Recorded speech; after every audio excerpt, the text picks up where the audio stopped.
Learners corner পেজলৈ স্বাগতম জনাই আজি টেন্সৰ তৃতীয় খণ্ডলৈ আগবাঢ়িছোঁ। ইতিমধ্যে আমি চিম্পল প্ৰেজেণ্ট টেন্স প্ৰথম খণ্ডত গৈছোঁ, দ্বিতীয় খণ্ডত প্ৰেজেণ্ট কণ্টিনিউৱাছ, তৃতীয় খণ্ডত আজি আমি প্ৰেজেণ্ট পাৰফেক্ট টেন্স পঢ়িম। তোমালোকে জানাই প্ৰেজেণ্ট পাৰফেক্টৰ গঠন কি? প্ৰেজেণ্ট পাৰফেক্টৰ গঠন হৈছে ছাবজেক্ট প্লাছ হেভ বা হেজ প্লাছ ভাৰ্বৰ লগত ভাৰ্বৰ পাষ্ট পাৰ্টিকল প্লাছ অবজেক্ট বা কমপ্লিমেণ্ট। এতিয়া আমি নিয়মসমূহ চাওঁ আহা। ইতিমধ্যে শেষ হৈ যোৱা কাৰ্য বা ঘটনাবিলাক কি কৰা হয়?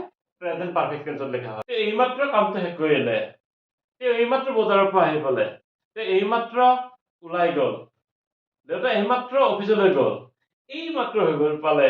ইতিমধ্যে কামটো হৈ গ'ল, যোৱা কামটো হৈ গ'ল, আহি পোৱা কামটো হৈ গ'ল।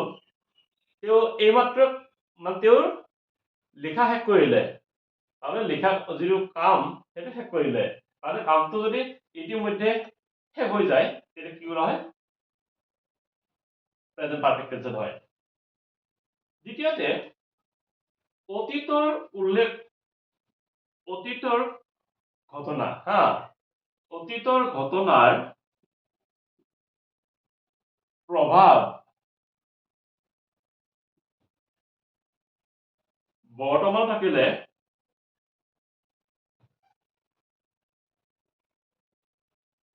থকা বুজোৱা বাক্যবোৰ কি কৰা হয়?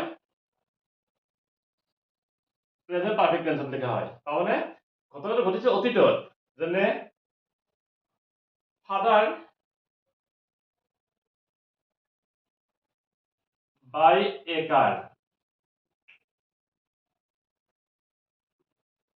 ইয়াতে সময়টো উল্লেখ কৰা নাই যে দেউতাই গাড়ীখন কেতিয়া কিনিছিলে বা দেউতাই এখন গাড়ী কিনিছে।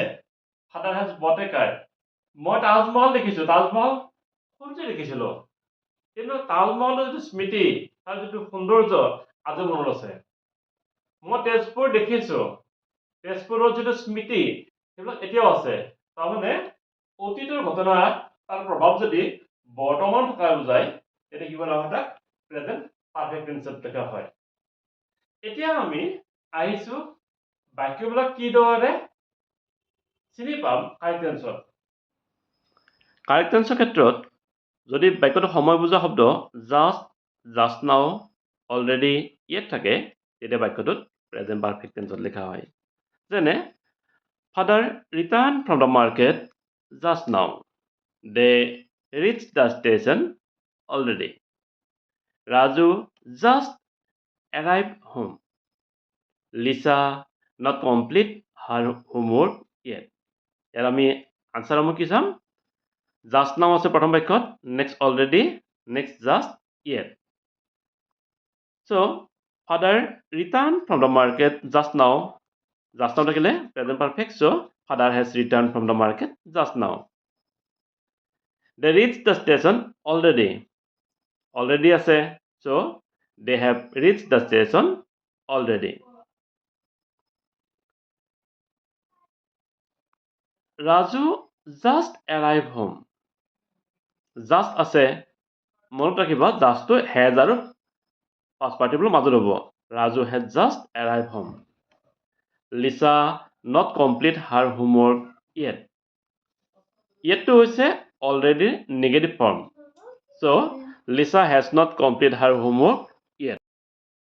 নিয়মসমূহ খুবেই চিম্পল, বুজি পাইছা নিশ্চয়। ঠিক আছে, পৰৱৰ্তী ভিডিঅ'ত আমি প্ৰেজেণ্ট পাৰফেক্ট কণ্টিনিউৱাছ টেন্সৰ নিয়ম, কাৰেক্ট টেন্সৰ লক্ষণ আৰু ব্যতিক্ৰমসমূহ আলোচনা কৰিম।